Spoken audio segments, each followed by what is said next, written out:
मैं कुंदन हूँ दैनिक जागरण से। मेरा एक सवाल है कि चिराग पासवान को लेकर भाई ये संशय खत्म हो चुका वो एनडीए में है, एनडीए के लिए इतना महत्वपूर्ण कैसे है चिराग? अब ये तो जाकर एनडीए वालों से पूछिए कैसे महत्वपूर्ण। देखिए,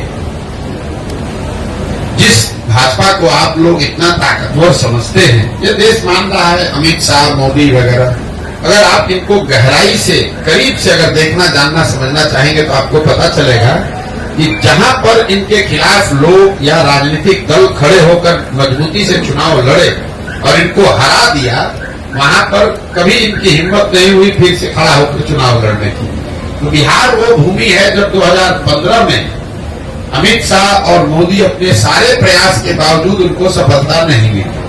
और वो जो डर है, वो इतना बड़ा डर है हारने का। जब आपको ज्यादातर जगह पर आसान जीत मिलती है तो कहीं पर जब आप हार जाते हैं तो आप उससे डरते बहुत ज्यादा है। तो कहीं न कहीं भाजपा को ये डर है, भाजपा की लीडरशिप को, कि बिहार की जो राजनीतिक मैं कहूंगा पृष्ठभूमि है, यहाँ का जो सोशल फैब्रिक है, जो यहाँ समाजवाद की जड़ें हैं, वो इतनी मजबूत हैं या इतनी गहरी हैं कि भाजपा के लिए इतना आसान नहीं है कि पूरे बिहार को अपने एक मोदी के स्लोगन पर जीत लिया जाए। ऐसा उनको लगता है। सच्चाई क्या है ये तो भगवान जाने, लेकिन ऐसा उनको लगता है। इसीलिए वो इस तरह के गठबंधन, जैसे नीतीश कुमार के लिए अभी कुछ महीना पहले आकर यही अमित शाह ने मंच से खड़े होकर कहा कि बिहार की जनता, एक एक आदमी सुन लीजिए, चुनाव से पहले या बाद किसी भी हालत में नीतीश कुमार को वापस नहीं लिया जाएगा। इनके लिए भाजपा के दरवाजे हमेशा के लिए बंद। वही अमित शाह जो इतनी बड़ी बड़ी बात बोलते हैं, ये लोग दावा करते हैं हम 400 सीट जीतेंगे। नीतीश कुमार जैसा आदमी जो कि बिहार में रहने वाला साधारण राजनीतिक समझ रखने वाला आदमी भी जानता है कि नीतीश कुमार के राजनीतिक वजूद बिहार में अब कोई बहुत मजबूत नहीं है। ये उनके राजनीति का अंतिम दौर है। लेकिन अगर वो भी वापस आ रहे हैं तो भाजपा को उसको मानने, स्वीकार करने में कोई दिक्कत नहीं है। तो ये इसकी वजह यह है कि बिहार की राजनीतिक भूमि को भाजपा इतना आसान मानती नहीं है। चाहे वो चिराग हो, उपेंद्र कुशवाहा हो, मांझी हो, नीतीश हो, चाहते हैं कि जितने लोगों को साथ में रखे ताकि ये खतरा ना हो कि कहीं 40 में 2-5 सीट का नुकसान हो जाए। और दूसरा, ये बिहार के लोगों का दुर्भाग्य रहा है कि ये 40 सीट जो है, इसके लालच ने बिहार को बर्बाद कर दिया।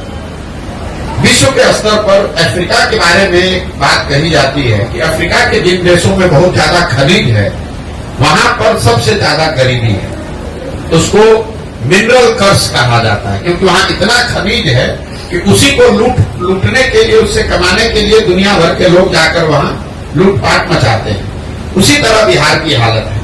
बिहार से 40 सांसद जीत कर जाता रहे, उसके लिए राष्ट्रीय दल, पहले कांग्रेस और अब भाजपा, ये कुछ भी करने को तैयार है। आपने देखा कांग्रेस का जब शासन था, इसी कांग्रेस ने बिहार को लालू जी के हवाले करके छोड़ दिया। उनको ऐसा नहीं कि मालूम नहीं है कि बिहार में कितना बड़ा जंगल राज लालू जी के टाइम में था। ऐसा तो नहीं मालूम है कि उनको कांग्रेस को पता नहीं था कि बिहार सबसे गरीब और पिछड़ा राज्य था। मनमोहन सिंह जी इतने बड़े कम्युनिस्ट थे, उनको ये पता नहीं था कि बिहार में कितनी परेशानी बदहाली है। इसके बावजूद उन लोगों ने लालू जी को अपने कंधे पर बैठा कर रखा, क्योंकि वो चाहते थे कि बिहार से 20, 25, 30 सांसद जीतकर यूपीए की सरकार को मदद करते रहे। तो जो काम कांग्रेस ने लालू जी के साथ किया, वही काम आज भाजपा नीतीश के साथ कर रही है कि नीतीश को साथ में रखो, चिराग को साथ में रखो, इन लोगों की मदद से 30-35 सांसद हम लोग का जीत कर जाता रहे। उसके बाद बिहार में जो होता रहे उससे कोई दिक्कत नहीं। बिहार के पूरे बच्चे मजदूर बने रहे, कोई दिक्कत नहीं है। बिहार में गरीबी बदहाली हो, कोई दिक्कत नहीं हो। बिहार के बच्चे जब गुजरात जाए तो उसको बिहारी कहकर उसका मजाक उड़ाए, गाली दे, लेकिन बिहार से 35-40 सांसद हम लोग का जीत कर जाता रहे। ये जो सोच है, ये जो लालच है, यही इन चीजों को कराता है।